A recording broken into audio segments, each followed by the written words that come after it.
આવા દેખાવો તો રોજના રોજ થઈ રહ્યા છે। આ મહિલાઓની માંગણી છે કે એમના ઘરનું પીવાના પાણીની બાજુમાં તમે ગટરનો સંપ ખોદી નાખો। એ કઈ બાબતે યોગ્યતા છે? બરાબર। અને આ જે લોકો દેખાઈ રહ્યા છે, રાતના જે દેખાવો થયા હતા એ પેલા આપણે જોઈ લઈએ કયા પ્રકારના દેખાવો।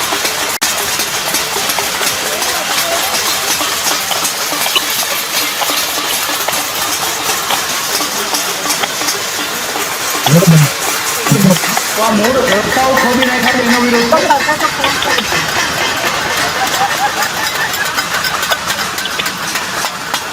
આડેધડ રાજ્ય સરકારે 900 કરોડ રૂપિયા મ્યુનિસિપલ કોર્પોરેશન થવાના કારણે આપેલા, એનો જે આડેધડ રીતે ઉપયોગ પૈસાનો સ્ત્રોતોના પૈસાનો ઉપયોગ જે આડેધડ થઈ રહ્યો છે એનો વિરોધ આ મહિલાઓ કરી રહ્યા છે। એટલા માટે કે એના ઘરની આગળ રસ્તાઓ ખોદી નાખેલા છે, એના ઘરની બહાર નીકળવું હોય તો કોઈ રસ્તો નથી, અને આ રીતે તમામ જગ્યાએ એનો વિરોધ કરવામાં આવે છે।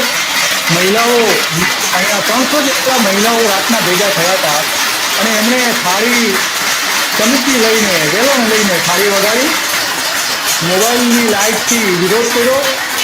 અને આરુભાઈ નાગોરીએ વિઝ્યુઅલ લીધા, એમનો ખૂબ ખૂબ આભાર।